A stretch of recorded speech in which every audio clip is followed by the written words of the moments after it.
If you've signed a non-compete agreement on your job and you're contemplating leaving that employment, or you've been fired, or you maybe want to start your own business and want to go out and compete against the employer, it's really important to have that agreement reviewed by an attorney to see what your rights may be. The law regarding non-competes in North Carolina has constantly evolved and changes very regularly, and so it's hard for us to even tell you from one day to another exactly what agreement may or may not be enforceable. And so it's really important that even if an agreement was good 3 or 4 years ago, the law may have changed substantially in that area, and so it's important to have a consultation to see whether or not the agreement would be binding and what your rights may be under such an agreement to compete against your former employer.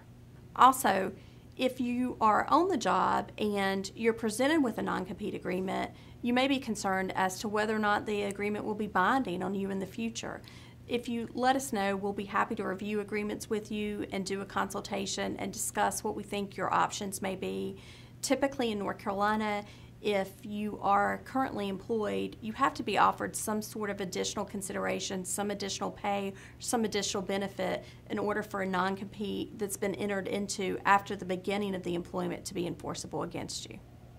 Another consideration for whether or not a non-compete agreement may be enforceable is how restrictive in time and territory, or the geographical limitations, the agreement is, as well as what legitimate business interests of the employer is protected. These are things that we need to review in order to determine whether or not a non-compete agreement would be enforceable and binding.